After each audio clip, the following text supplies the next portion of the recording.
बांसवाड़ा जिले की पंचायत समिति सज्जनगढ़ की ग्राम पंचायत जीवा खूंटा के सरपंच प्रतिनिधि हडिया भाई से मुलाकात की। हडिया भाई ने मुलाकात में बताया कि हमने ग्राम पंचायत में विकास को लेकर कोई कसर नहीं छोड़ी, जिसमें सरकार की योजनाओं को ग्राम वासियों तक पहुंचाने का हमने प्रयास किया, जिसमें सीसी सड़कों का निर्माण, बिजली पेयजल सुविधाओं का विस्तार जैसे मुद्दों का हमने बारीकी से समाधान करवाया। आइए सुनते हैं विशेष कवरेज बीरबल कड़वा के साथ। आरपीडी न्यूज से मैं बीरबल कड़वा और आज पहुंचे पंचायत समिति सज्जनगढ़ की ग्राम पंचायत जीवा खूंटा के अंदर। यह हमारे साथ सरपंच प्रतिनिधि हडिया भाई मौजूद है। रूबरू हो रहे हैं। इस क्षेत्र की जनता ने मान सम्मान दिया और इनके पुत्र वधू को पूर्व में सरपंच चुना था। किस प्रकार से रहे ये 6 वर्ष, क्या क्या विकास हुआ ग्राम पंचायत के अंदर जानते हैं। वर्तमान में इनकी नई ग्राम पंचायत का गठन हुआ है और हडिया भाई एक बार पुणे मैदान में कहीं न कहीं बाजी लगाए हुए हैं। करते हैं बातचीत हडिया भाई से। सरपंच साहब नमस्कार। नमस्कार, आपकी चैनल को जोहार जी। क्या कहना चाहेंगे हडिया भाई, इस क्षेत्र की जनता ने आज से ठीक 6 वर्ष पहले आपको मौका दिया था, कहाँ तक विकास करवा पाए? इस 5 साल में तो दूसरा तो ठीक है जी। लेकिन जहाँ पर हमारे ज़्यादातर इस ग्राम पंचायत ने मेरे को यूँ सुना था कि रोडों की कमी थी हमारी। जी जी। रोड सीसी रोड नहीं थे। अगले मतलब हम आए ने 2 4 5 सरपंच जा चुके अगले, लेकिन रोडों की कमी थी हमारे। जैसे जीवा खूंटा में जैसे लिया हरिजन बस्ती से लगा के वहाँ एक नाला है गुनिया हमारे सबके घर का, वहाँ तक 1.5 किलोमीटर एक रोड बनाया। आंबा में रोड का कमी थी रोड वहाँ से एक रोड बना दिया। मांडली में कहीं जाने आने की कमी थी तो 2 पुलिया बना के वहाँ भी रोड बना दिया। मांडली में और छोटे 2 रोड बनाए। उसके बाद में वहाँ सामुदायिक सामसन घाट भी नहीं था, वहाँ भी मैंने आंबा में एक सामसन घाट भी बनाया। हमारे गांव में मैंने जो भी वायदा किया था कि हमारे सिमल खड़ा में लास्ट में जो भी काम करना करूँ तो लास्ट में मैंने 2-3 टुकड़े में रोड भी बना दिए। जो भी आने के रास्ते तो उसको भी खुला कर दिया। उसके बाद में मैंने इस 5 साल में 250 जैसे हैंडपम्प खुदवाए। लेकिन 5 साल में 250 हैंडपम्प खुदवाने के बाद में कई सारे लोग पैसे लेते, मैंने 1 रुपया इस पर ग्राम पंचायत के गरीब जनता से मैंने 1 रुपया नहीं लिया। 5 साल में मेरे को कोई कह दे कि 1 रुपया का पेट्रोल भराया तो मेरी राजनीति कर, लेकिन 1 रुपया का मैंने पेट्रोल भी नहीं भराया। निस्वार्थ सेवा की मैंने और आज तक जनता मेरे साथ में है। जी जी जी। आपकी पंचायत की अगर बात करें, जीवा खूंटा के अंदर कितने राजस्व ग्राम आते थे? 5। कौन कौन से? आंबा, मांडली छोटी, मांडली बड़ी और जीवा खूंटा और सिमल खड़ा थे। जी जी। तो सभी को बराबर एज ए बिना किसी राजनीतिक भेदभाव के काम कराइए? बराबर, कोई ऐसा नहीं भेदभाव नहीं किया हमने। जी जी। इसके अलावा सरपंच साहब जैसे बात करें एजुकेशन को लेकर एक बहुत बड़ा मुद्दा था, उसके लिए भी कोई प्रयत्न हुए अपने पंचायत के माध्यम से? पंचायत के माध्यम से जैसे बच्चे एक बार बच्चे के पास में कई सारे मतलब जैसे एग्जाम देने के लिए जा रहे थे। जी जी। तो काफ़ी बच्चों के पास में जैसे कई गरीब परिवार थे, कोई किराए की कमी थी, मैंने 3 या 4 गाड़ी लगाई। 3 दिन तक लगातार गाड़ी लगाई और गाड़ी लगा के उदयपुर तक एग्जाम दिलवाया मैंने कंपटीशन के लिए। हाँ, कंपटीशन के लिए। लेकिन मैंने पैसे नहीं लिए, मैंने खुद के पैसे से मतलब मैंने बच्चों को भेजे, उदयपुर तक एग्जाम दिलवाया मैंने। और जो गरीब बच्चे हैं, हाँ गरीब बच्चे जिनके पास में पैसे नहीं थे, तो लोगों ने कहा कि भैया मेरे घर से 2-3 है तो हम कैसे ले जा पाएंगे। 800 900 रुपया मतलब जैसे 300 900 रुपया 1000 रुपया का खर्चा। मैंने कहा मेरी गाड़ी बदलो, मैंने 3 दिन तक लगातार गाड़ी लगाई और लोगों को एग्जाम भी दिलवाया। जी। व्यक्तिगत कामों की बात करें या जैसे सरकार की बहुत सी योजनाएं संपादित होती है, जैसे प्रधानमंत्री आवास है, कैटल शेड है, तो इन योजनाओं का फायदा आम जनता को किस प्रकार से मिला?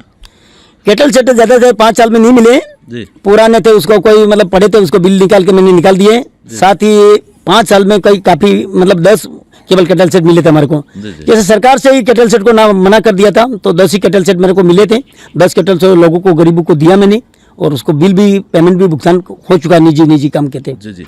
महानरेगा योजना को लेकर क्या कहना चाहेंगे? सरकार ने भी वर्तमान में नाम भी चेंज कर रही है और जैसे 6 वर्ष की बात करें, नज़दीक से देखा आपने महानरेगा योजना को, लोगों को रोजगार किस प्रकार से मिला है, विकास की दृष्टि से कैसे? विकास की दृष्टि में जैसे मतलब सरकार ने पहले ठीक था जी। पहले 21-22 में जो पक्के वर्ग के हमारे को काम देते थे, कच्चे वर्ग के काम दिया, बढ़िया चलाया। लेकिन इस 2 सालों में इस बीजेपी सरकार ने पक्के वर्ग का काम ठप कर दिया। बिल्कुल पक्के वर्ग का काम देते नहीं, आगे फाइल हम देते, फाइल वापस कर देते, पक्के वर्ग का काम नहीं देते। अब हमने 3 सालों में पक्के वर्ग का काम किया। 5-7 रोड मैंने बनाए, जो भी पुलिया मैंने 22 पुलिया जैसे पुलिया बनाए वो सामान्य मत से बनाए मैंने। लेकिन अभी 2 साल में एक पक्का वर्ग का काम नहीं दे रही और जितना भी 2022 से लगाकर आज तक हमारा पक्के वर्ग का जो काम है, किसी को 50 लाख बाकी, किसी को करोड़ रुपया बाकी, कैसे पंचायतों में पैसे बाकी है और सरपंच बहुत निराश है इस बीजेपी सरकार से। कहीं कि भाजपा सरकार के 2 वर्ष अभी पूर्ण हुए हैं और कहीं कि मोदी जी का भी नारा है कि हमने जो किसानों की आय है उसको दोगुनी की है। धरातल पे जब आते हैं आप जैसे जनप्रतिनिधियों से पूछते हैं तो बिल्कुल उसका रिजल्ट है कहीं कि उल्टा निकलता है। उसको लेकर क्या कहना चाहेंगे? बस बीजेपी सरकार से हम तो नाराज हैं।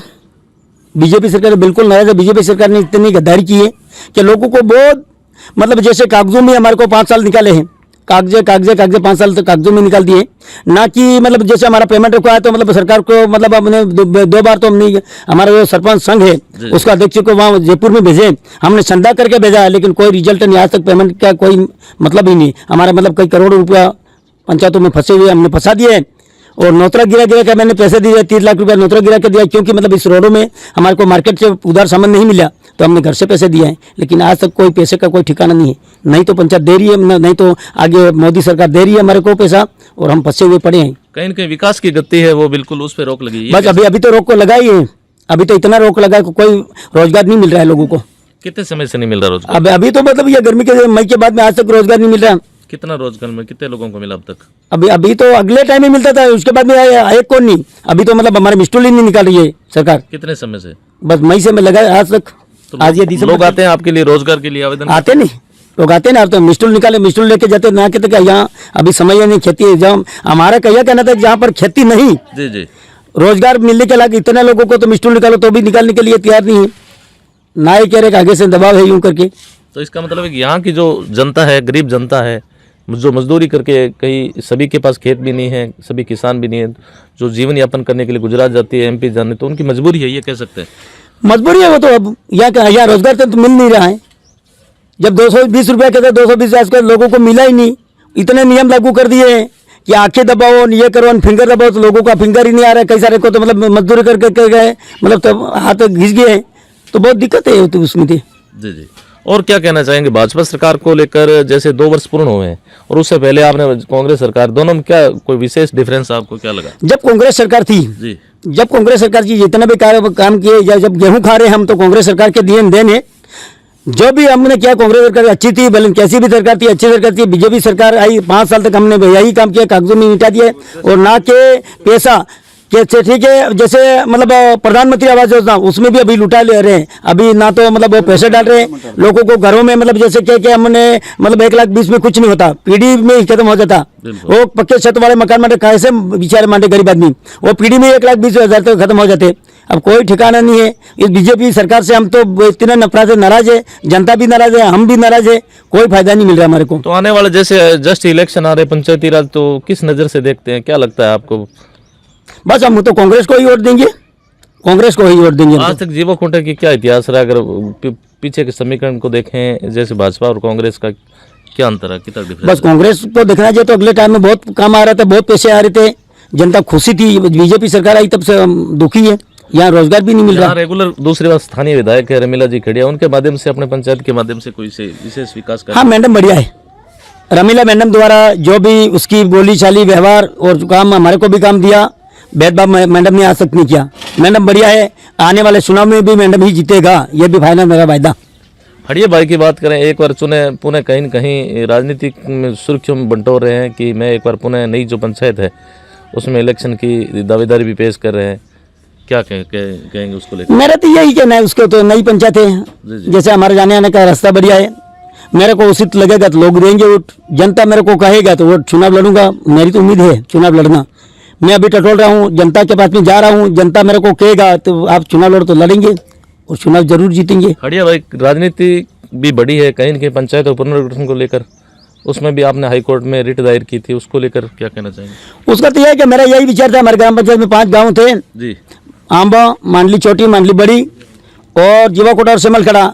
मेरा यही था कि मांडली छोटी हमारी पंचायत बन जाए तो हमारी जनता सब निराशा नहीं हो, सुखी रहे। लेकिन हमारे 5 गांवों में से आंबो को डाल दिया महुड़ी में और लसोड़िया में डाल दिया सिमलखड़ा, उसके लिए मेरी नाराजी है, क्योंकि मेरी जनता को 3 भागों में विभाजित किए। सरकार का रोल तो था पंचायत से पंचायत विभाजित होगा, तो जीवा खूंटा अकेला रहता और सिमलखड़ा को भले नहीं लसोड़िया में डाल दिया कोई नहीं, लेकिन जो आंबो को महुड़ी में डाला वो तो बड़ी दुख की बात है।